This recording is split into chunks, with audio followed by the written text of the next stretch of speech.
Hello there, my name is Marlon. I am the writer of the Ashita Anime blog, and today I'm going to be trying my hand at doing a podcast.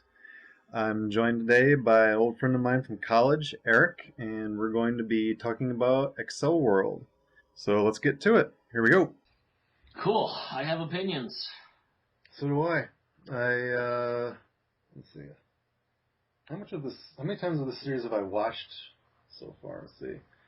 Well, bearing the one part late in the second half of the series that I really did not care for, probably rewatched this series like each episode about 3 times. I liked it so much. Oh, Jesus, I can't even imagine that. All right, good. Well, I guess we have a talking point here because this is exactly what I wanted to do for my podcast. I wanted to disagree with people. Because I seem to be constantly doing that. It's the reason that I even made my blog in the first place, because there is no anime blogger that's representing my opinion. So I was like, all right, I'm going to represent my own opinion.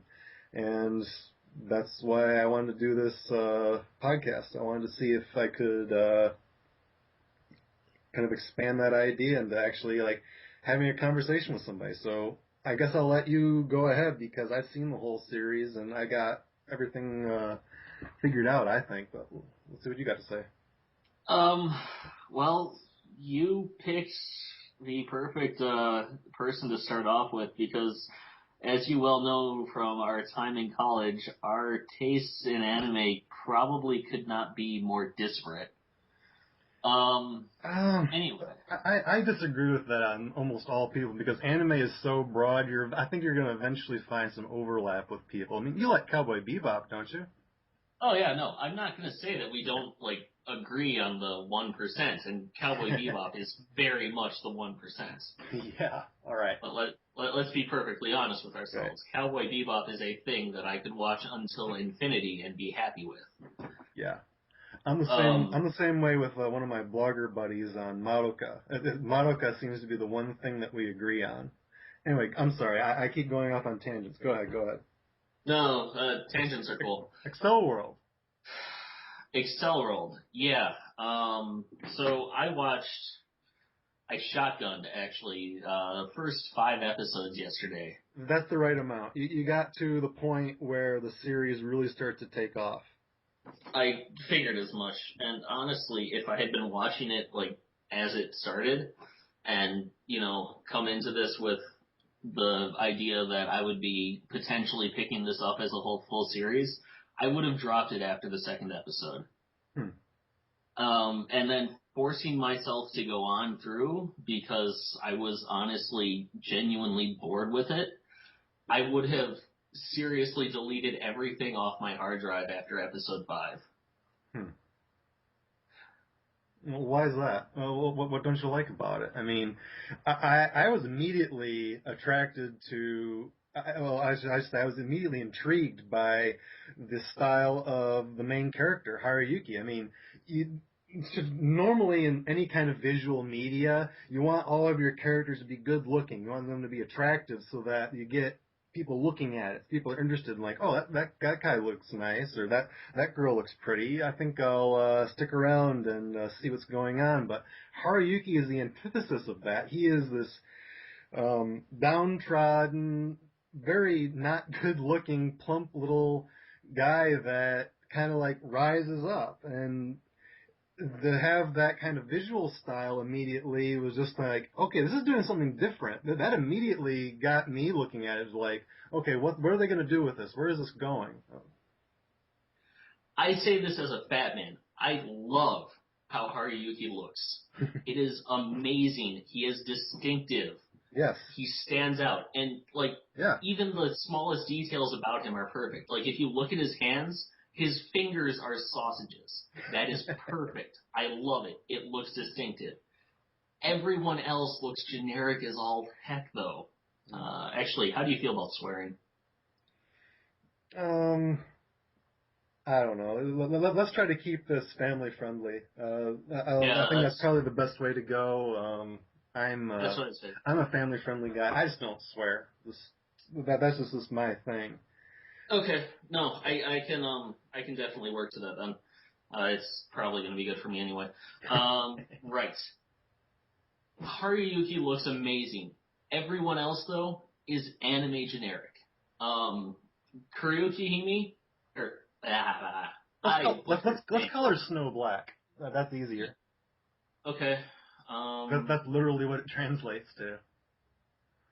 Okay, that actually makes sense. So, Snow Black, she looks exactly like Shauna from Shakugan no Shauna that you showed me that one time.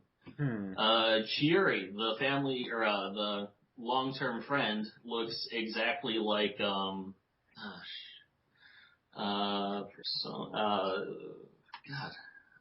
Persona 3 character. Gosh, I know who you're talking about. Yeah, no, I completely blanked and I didn't think I would. Yukari. Yes. And the other friend character, what was his name? Taku. Yeah, Taku. He looks exactly like Yosuke. Well, not exactly. There are slight differences, but Yosuke. Persona 4. Oh, right. Okay. Best friend character. We're discussing Accel World in terms of Persona. Okay. Not really. Just the character design. I don't know. I guess I have more of like an attention to the details. I think like the little stuff is kind of what gets to me because so much of anime really does have, depending on what you're watching, obviously, there's always different flavors. But for the most part, I am not going to disagree with you. Most anime does have a very similar style. And that's what I like about anime. I like that anime style. I don't like really huge deviations from that, like what do you call it, penny and stocking. I just don't like that. But that's just something that I'm attracted to as far as anime goes. But as far as like Kuryuki Hime goes, let's color Snow Black. I said we should color Snow Black, but I'm so used to listening to the Japanese that it just comes out naturally now. Yeah. But for me, Snow Black is, what is this? I don't want to sound, too otaku when I say this, but she's almost like my ideal woman in almost every way, like the way she looks and in her personality. She's got this smarts and this attitude and that name, Snow Black. If you say it in English, and you really that's really what it means, because Shiroyuki Hime is Snow White, Kuroyuki Hime is Snow Black. Now that's where that translation comes from. It literally does mean Snow Black in English. I think that the name it conjures imagery of what is this character like, and that really got to me as well when I was picking up on this series. I mean, to say that they look like the characters, yeah, I'm not going to disagree with you on that, but their personalities are very different, I think. Well, I only saw what little of Shauna you showed me, but that character design kind of stuck with me, so yeah, seeing it again was... I like the Shauna visual design. I do not believe that Accel World was drawn by... no, it wasn't that. Don't know easy, but no, it wasn't. But yeah, so Shauna is also another series that I really like the visual style for. So, but I'm not denying that it's an anime style that doesn't deviate from the norm. But I don't know. I guess for me, the detail is attention to detail. The little stuff is what kind of gets to me on that sort of thing. But what about the dual avatars? The dual avatars are pretty much unlike anything in any other anime. There's really nothing to compare them to. I mean, like they're eyeless. Most of them have no eyes to really look into. I mean, they're just flat faces. That's at least distinct, isn't it? There's relatively little to compare them to in anime, but if you take 3 steps out to a different Japanese media, you step into Sentai, which is where the Power Rangers evolved from. Okay. And they're really similar to Sentai, with a couple of exceptions. Mostly, like, they're really, one, monochromatic, and that kind of visually ruins it for me. I like having a strong, definitive color, but it's got to have something that goes along with it to break up the visual sameness. And for being so relatively little, they seem over-designed to me. Like, I actually, I love the way that Silver Crow is designed. It's really simple. I was actually really turned off by the characters calling it weak looking. Especially Haruyuki, which is really weird to me since apparently it's exactly what he wants subconsciously. You'd think that he would be the most attracted to it. But that's another matter entirely. The subconscious and the conscious, let's not even go there. That's another matter entirely, which I also think is kind of bullshit, but there's a certain amount of anime magic I will accept in the series, and that certainly doesn't surpass it. I don't really pay attention to Sentai, so I guess that not being exposed to that kind of visual design for me made Accel World a lot more distinct from what I'm used to seeing. But I see where you're coming from. There's definitely that sort of feel to it. Yeah. Now that you pointed out, Silver Crow's entire transformation sequence is really it really pulls a lot of visual cues from stuff like Kamen Rider or Ultraman or even dare I say Sailor Moon. Where you've got the character on a lone, relatively empty field, and it's going through a lot of gyrations and whatnot, just evolving from nothing. And then you've got things like the Black Lotus or the Cyan Pile, which, despite being pretty simple, honestly, visually, like Black Lotus just has spikes everywhere for relatively little reason, and I really get the you need to watch some more. There's a reason for them. I understand from a personality standpoint why she would have that, because she practically makes it clear by saying, I don't have any arms that I could use to hug you with in this mode, but just visually it's really unappealing to me. I liked it. I think that what was it? I don't know. Why did I like it? That is the question. I never really thought about why I liked the dual avatars that much. I thought more about why I liked the actual characters themselves. I mean, the dual avatars are important, but I think that maybe, what was it? The pace of the battles is really kind of what got me going with the dual avatars. I always thought that the fights in Accel World were always very well coordinated, that they were very thought out. It wasn't just... Haruyuki thinks about what's going on around him. There's a pace to the fights that's intelligent. It's not just boom, boom, over. There's a kind of there's a strategy to it, a judging advantages and disadvantages and using the terrain and thinking from a advantage or disadvantage standpoint of different set pieces. I like that. And that's what I like to see in action sequences. That's fantastic, and honestly, you would genuinely love some of the fights in JoJo's Bizarre Adventure then. But, that's another matter entirely. But the problem is, I don't know that a lot of that comes through necessarily. So we've seen 2 fights so far in the first 5 episodes.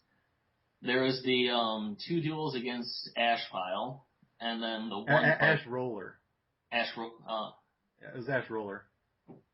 Oh, yeah, Cyan Pile is the other one. Ash Roller. My bad. So you've got the 2 fights against Ash Roller, one of which doesn't really count because that was an end of episode credits thing, and he kind of he kind of got himself handed to him on a platter. And then the cyan pile fight. Now, I kind of liked the way that the ash pile, or ash roller, I keep conflating the two, the ash roller fight happened because after losing to the motorcycle the first time, Haruyuki came up with a plan that utilized his really, really terrible strengths and landed the first hit on Ash Roller, and then managed to come from behind with a win in a way that he really shouldn't have, which is making use of a motorcycle's complete lack of front wheel drive, which is honestly really entertaining, but the way that people were describing his avatar was that it wasn't really all that strong. And in fact, it's really shown in his movesets, which is punch, kick, and headbutt so far. That in itself is kind of terrible, and I can't really see how he would be able to lift a motorcycle by himself while it was moving. Maybe I think you're reading too much into it. That's more of like his limit moves. Those are his special moves that he has to basically use some of his I forget what they call it in this particular fighting game in Brain Burst, but there's an energy that you build up. The Hulu translation had it as a killer move. Okay, yeah. So his killer move gauge. That's what that's all about. I think you may be overthinking that a little bit. The moves that you have are kind of like an augmented reality almost. Is really a better way to think about just the average fight, how an average fight goes. Right. So it's basically a fighting game with gauges up the wazoo and whatnot. But the killer move was just the headbutt. And honestly, I'm not entirely against the solution that he came up with. I actually kind of chuckled when I realized what he was doing. Because it is a fairly smart idea, and if the limiting factor is going to be the motorcycle, you've got to find some way to take it out. I personally thought he was going to try and kick down the kickstand or something, and then the bike would spin out of control, and then he'd take down Ash Pile that way, but Ash Roller. But that's how I would have done it. But I can kind of accept that he somehow determined himself the strength to lift up a motorcycle as it was moving, and then win that way. Which, whatever, I can accept that. I can move on. Like I said, I probably would have dropped it after episode 2 because along with everything else about it, it just wasn't that interesting. But then you have the cyan pile fight, which was really, really terrible. I'll agree. That wasn't one of the better fights. Right. It really didn't even end, technically. Yeah, and that... I don't know. The game is so nebulously defined that I guess it works, but it doesn't really make me feel like a victory was achieved. And even then, after completely getting worked over by Cyan Pile, Haruyuki then lands in Black Snow's, I guess, recuperation chamber in the virtual world, and is like, oh man, I am so sorry I have failed you. And then, in order to win, he evolves wings completely out of nowhere, completely randomly. There is nothing, there is no way to know that this has happened before or will ever happen again. And he really only got it because he needed to, and he was determining himself the strength needed. He, by all rights, should have lost that. I think that basically the idea there is that he always had them. It's just that he didn't know he had them. That's kind of how it goes. You kind of have to figure out your dual avatar. Every dual avatar has a quirk to it that is unique to it, and you kind of have to figure it out. It's not explicitly told to you. You're not handed a guide with your dual avatar, and that gets played out at other times in the series later too, when some other new characters join, and they have to figure out what their hidden abilities are. Oh, that would completely drive me insane. No, it's yeah, that just completely unsold me on basically everything. I mean, it's not really. This comes down to my thing where I really want a game to be completely fair at all times, if that makes any sense.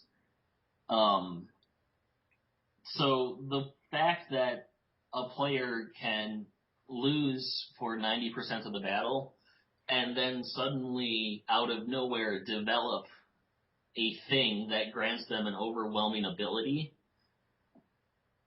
and then come back from behind is, it's not really good game design, especially if it's something like Wings, where now that he has them, he can land a single hit and then just fly out of reach of everyone and wait for time-ups.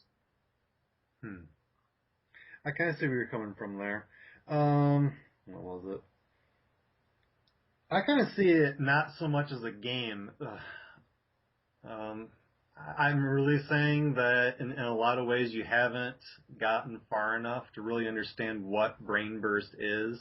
I'm trying not to spoil it for you, even though it doesn't sound like you're going to continue, but I see that Brain Burst is almost like an alternate universe. It's not just the game. It's an alternate version of reality that is split off of time from reality.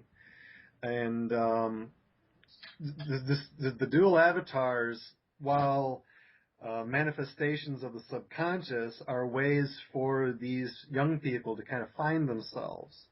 And that's kind of what I got out of, even at this early stage of Accel World, I was already seeing this sort of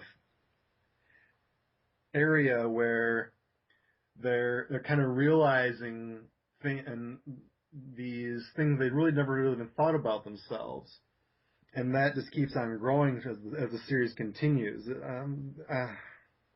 I don't know. I don't know really if I'm. Every time I seem to try to counter your dislike of a certain concept in the series, I seem to just push you further away. Yeah, a little bit. The thing is, well, it isn't used as a game for story purposes, it is a game. Like, at its basic core, it's a game, and it's actually, there's another series that was animated, pretty recently called, Sea Control. Yeah, I watched the first 3 episodes of that and really didn't care for it. It's really, really weird, but it takes the same basic premise, which is this is the black money, yeah, as a resource instead of the burst points. I see where you're coming from there. And personally, I think it does the same thing, but pretty much everything is done better. For example, well, the resource being used is pretty easy to understand in both cases. That is the ability to freeze time and take however long you need to make a decision versus the ability for near infinite money. But I think C does things a lot better by tying it to a bigger world, making the stakes bigger. If you ultimately lose in Brain Burst, then you really just lose the ability to freeze time and, make a lot of decisions. It's going to be crippling if you've grown used to it. Yeah, you haven't watched enough. But you'll eventually get over it. And obviously there are some people who don't really take to that and don't want to and learn to use it as a crutch, but all the best ones don't use it as a crutch. So it's really just kind of a loss of an MMO thing. But in C, if you lose it, you've essentially gambled away your entire future and you'll ultimately end up in a much worse life. Additionally, there are entire nations that fall and rise according to the game of C. The stakes in that are much more higher, much more interesting, and I actually really feel terrible for not having watched the entire thing. Now that I think. What was it? I didn't really care for the characters in C. I never really liked any of the characters, and that's one of the reasons that I kind of dropped that. None of the characters really struck me as particularly likable as compared to Accel World. I really liked the main character, if only because he was a college student, whereas anime is filled with, let's say, high school students. Yeah. Yeah. I see where you're coming from there. I just gotta say that you haven't seen enough of Accel World to really understand what's going on yet. Maybe it could be a failing that it hasn't pulled you in yet to keep you going. Because there's still it opens up a lot more. I think around episode 9, it really opens up, and you really kind of get a much bigger sense of, whoa, this is way bigger than I thought it was. I thought this was just like a little game, but no, this is like a whole separate universe where people are living lives that are totally separated from reality. It's really quite amazing to think these young people are much older in their heads than they are in their bodies. It's just like it kind of makes you think for a second there, like what other life do these people have that we don't even know about, that we will never know about, that's kind of like sitting in, we may never know about, that's sitting in but behind the scenes, and that really intrigues me. I don't know. The thing that, it just really bothers me because it's a fundamentally unfair game, and if a bad game exists, then I'm going to be insulted by it. Plus, I really don't see the difference between it and an MMO. Like, it's essentially the same thing, where people are living this alternate world, alternate life, alternate friends, they're much better than they are in real life, and they can do what they want. And I don't know. And it helps that Accel World is also by the creator of Sword Arts Online. Yeah. Which is another MMO type thing, which, based on that, I think I'm going to give it a pass, honestly. But well, maybe you might want to check it out, because I like Accel World better than Sword Art Online. So who knows? Maybe you'll like it better, because if we're living in opposite lands, maybe you'll have the opposite opinion. I don't know. Maybe it's worth checking out for that at least. And I'm still watching it. I'm not enjoying it nearly as much as I did Accel World, but something to think about. Right. It's possible. Very, very unlikely, though.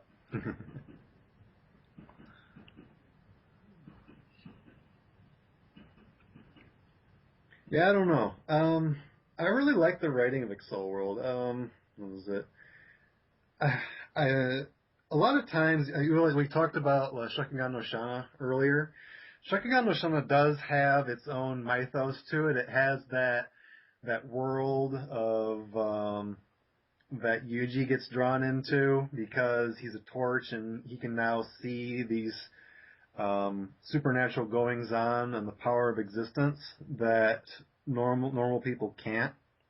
So it kind of has that in common with Accel World.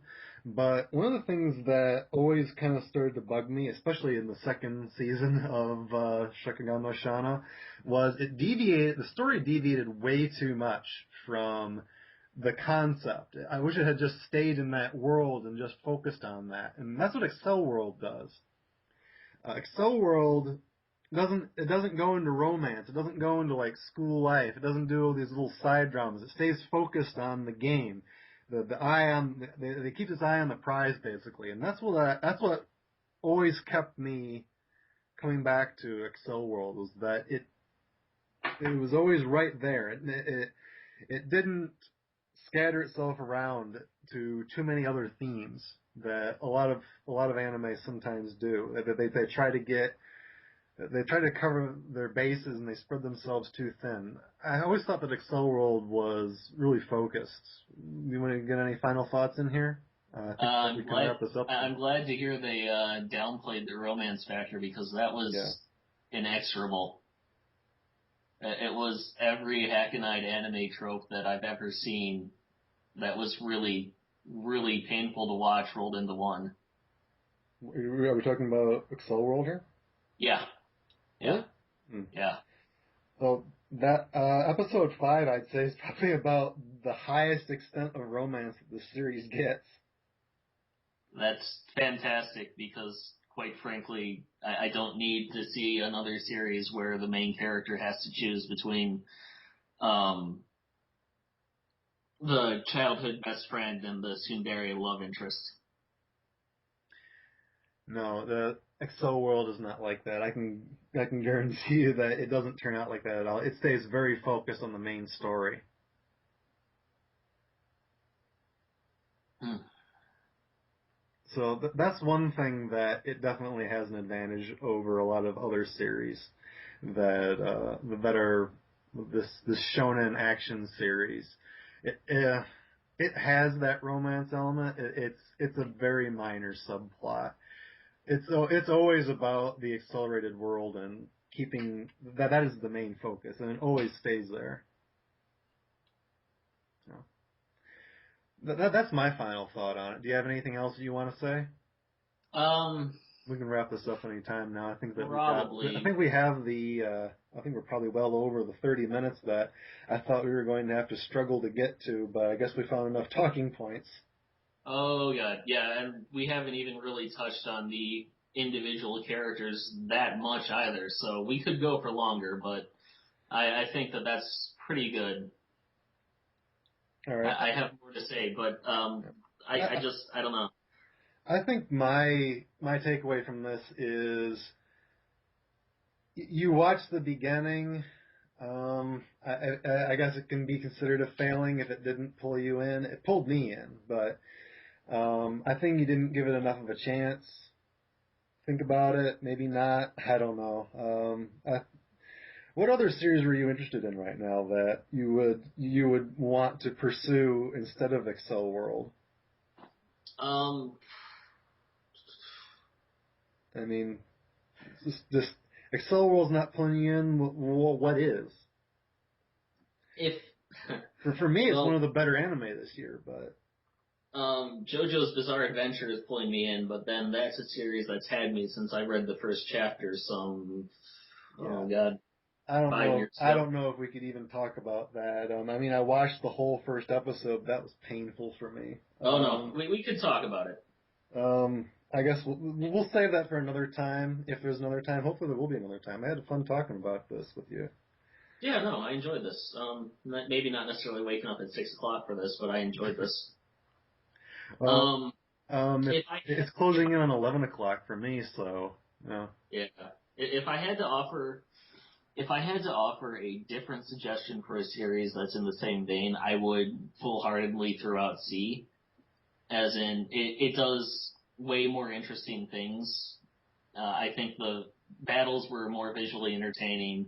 The stakes were higher in the world, and everything was more rooted in that world. Hmm. Honestly, aside from losing Brain Burst, which I truly don't care about because I didn't really like any of the characters, I don't really see how the game could be worth playing. Yeah, there's more to it than what you've seen so far. What was it? What's the right way of saying it? Um, let's see. Well, Haruyuki is only level 1 right now. Every time you level up, you get new abilities. The Brain Burst is not just accelerating time so that you can see things 1,000 times faster than normal. But you get more abilities as you level up in the game. So there is other things to think about there. I mean, you already saw that Snow We Black also has saw, that ultimate level 9 ability. yeah, There's other little stuff too that goes along, and I'd say that you didn't give it enough of a chance. Maybe that's I've already said that a couple times, but I guess I'll leave it at there then. If I haven't convinced you that you should check it out a little bit more. I don't know if I can watch 20% of an anime and it's not gonna pull me in. I kind of think that that's the anime's fault. Yeah. Often I find that it really comes down to taste. I mean, I will drop anime after like 5 minutes because I know that it's not for me. And they turn out to be pretty popular mainstream anime, and it's just kind of like, well, whatever. There's no accounting for taste on that, which is why I write my blog. Right. Anyway, maybe we'll do this again sometime. And anybody who's listening, if you want to go ahead and be invited to the next session of this podcast that I have not yet thought of a name for. This is the Ashita no Anime podcast, the Tomorrow's Anime podcast. I don't know, maybe I'll think of something a little bit more clever. The I'm Right, You're Wrong podcast. Sure. I don't know. I'll think of a name. We'll see how many people listen to it, see how many people comment on it. I'm not even sure how I'm going to put it up yet.